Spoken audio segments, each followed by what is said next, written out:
Mo te wā tuatahi, ko tū te tāanga o te kauwai o te wahine, ki te marae o Ngā Oho i te kura o Ngā Puna o Waiōrea. Kua roa a Aria McIntyre me tana whānau e tautoko ana i te kura. Ko Aria hoki a tētahi o ngā tauira o mua e whakaako ana ki te kura i nei.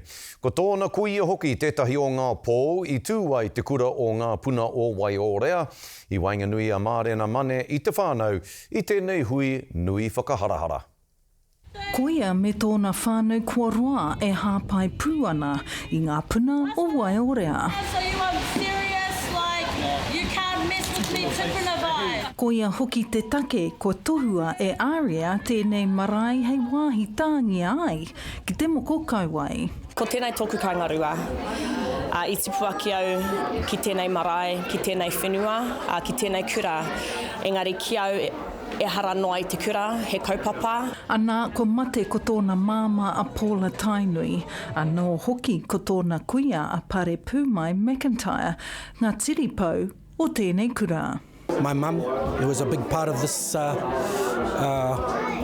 marae and this kura and my wife. I've been in this marae before and I suppose the most special things that happen with their tongues, you know, and if I look at the feelings that I get, it draws on that. O ia tērā i whakatōpia i te kākano o te reo, o te ao Māori ki au, aha ko he iti, nō reira, koera te take ko tēnei, tōku wāhi, tōku kaingarua, e nāna tērā i pera ai.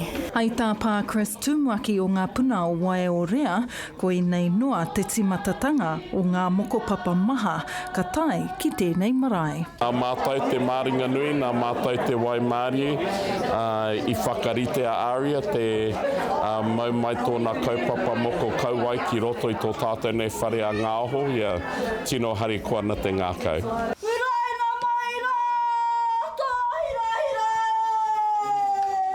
Whakahihi katoa te whānau me ngā hoa hoki a Aria.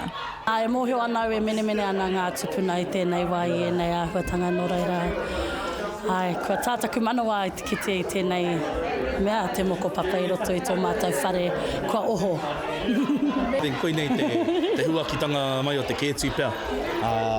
Anei, ko tuarea no ngā tatau o ngā oho whare ki ngā mahi o Rarahenga. Mō te pono, i tēnei wā tonu kāre he kupu.